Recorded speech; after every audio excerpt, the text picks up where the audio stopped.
ang nakatagong playbook? Bakit si former Speaker Martin Romualdez pa rin ang kanilang pinupuntirya? Habang pinaplano ni Gloria Macapagal-Arroyo na mag-speaker at para isulong ang impeachment laban kay PBBM. Pero ang malaking pagtatakahan natin, bakit si Martin Romualdez pa rin ang kanyang pinupuntirya?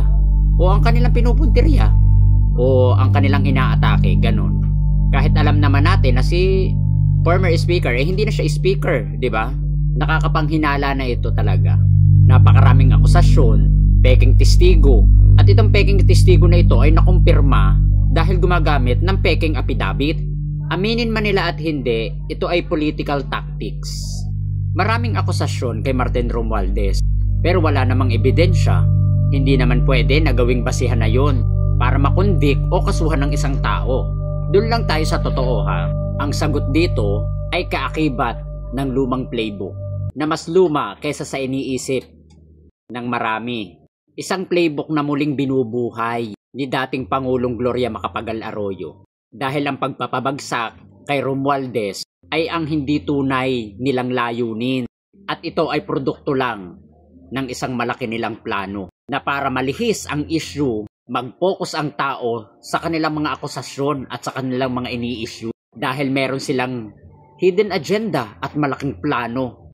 Dahil ang totoo niyan, ang plano nila pabagsakin si PBBM, ipa-impeach si PBBM para maupo na si Sara. Ganun.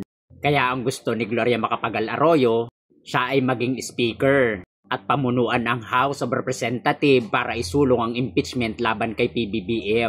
Kasi kung wala nga naman siyang posisyon, wala siyang power. Ganon. Mga taktika na gamit na. Kung baga sa ulam, paulit-ulit na lang, kaya sinasawaan na.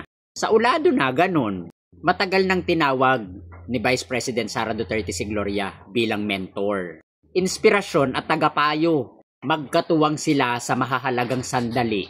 Magkasangga mula kampanya noong 2022 hanggang leadership crisis noong 2023. Ang tingin ni Gloria Macapagal-Arroyo kay Sara ay isang perpekto. At ganon din naman si Sara.